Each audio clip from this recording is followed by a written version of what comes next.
তো ওনারা যদি আল্লাহর কোরআনের আইনটাকে কায়েম করে দিয়ে ওনারা যদি গভর্নর হিসেবে ভাতা নেয়, আমার আর কোনো আপত্তি নেই। ওনারা বলুক না যে নবী রাসূলরা বলছেন, এর কোনো বিনিময় নেই না। কিসের বিনিময় নেই না? দেখেন, ও নিজেরা ধর্ম ব্যবসার এই অবৈধ কর্মকাণ্ডকে জাস্টিফাই করার জন্য এবার হযরত আবু বকরের মতো মহান খলিফার ঘাড়ে চড়েছেন, তাই না? তো হযরত আবু বকর রাদিয়াল্লাহু তাআলা আনহু ইতিহাসে কোথাও দেখাইতে পারবেন না নামাজ পড়াইয়া টাকা নিছেন, ওয়াজ করে টাকা নিছেন। উনি কথা বলছেন যে দেখো, আমি রাসূলুল্লাহর খুবই নিকটবর্তী ছিলাম, ডাইনাত, আমি ভালো জানি, আমি ওয়াজ করব, আমাকে 100 স্বর্ণমুদ্রা দাও। একথা তিনি বলেছেন? বলেননি। উনি খলিফা ছিলেন, খেলাফতের দায়িত্ব পালন করেছেন। সেটা কি কি খেলাফতের দায়িত্ব কি কি? যারা রাষ্ট্র পরিচালনা করে ওদেরকে জিজ্ঞাসা করেন। এখানে বিচারিক কাজ, এখানে ট্যাক্স কালেকশন, এখানে নানান উন্নয়ন কর্মকাণ্ড আছে।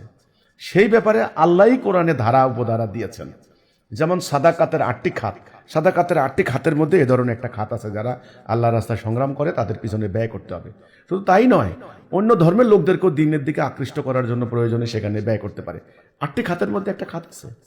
তা আমি কিন্তু আবারও কথাটা বলছি, হযরত আবু বকর খলিফা ছিলেন, গভর্নর ছিলেন, শাসক ছিলেন।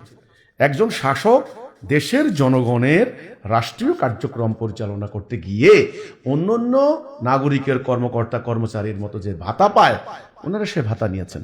আমাদের যারা ইমাম সাহেব আছেন, ওয়াইজ আছেন, আমি আগামীকাল থেকে কথাই বলবো না এই ব্যাপারে, যদি ওনারা আল্লাহর দিন জিহাদ করে যুদ্ধ করে দিন কায়েম করেন, করার পরে যদি ওনারা গভর্নর হিসেবে, কাজী হিসেবে, বিচারক হিসেবে, ঠিক আছে, ভাতা নেন, সরকারি এখন যেরকম ডিসি সাহেব নেয়, এসপি সাহেব নেয়, প্রধান কর্মকর্তা, ট্যাক্স কালেক্টর, ওরা যেরকম নেয়, ওনারা ওইভাবে নেন, আমার কোনো কথা নাই, কোনো আপত্তি নেই।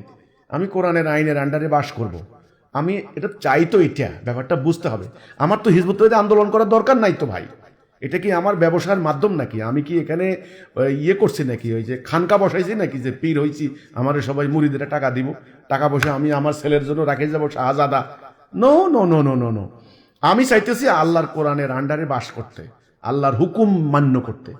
তো ওনারা যদি আল্লাহর কোরআনের আইনটাকে কায়েম করে দিয়ে ওনারা যদি গভর্নর হিসেবে ভাতা নেয়, আমার আর কোনো আপত্তি নেই। হযরত আবু বকর সেটাই নিয়েছেন, তাও ইন্তেকালের আগে ওই হিসাব কিতাব করে অতিরিক্ত যেটা নিয়েছেন ওই কোন বাগান বিক্রি করে দিয়ে দিচ্ছেন। এতটা সতর্ক ছিলেন ওনারা।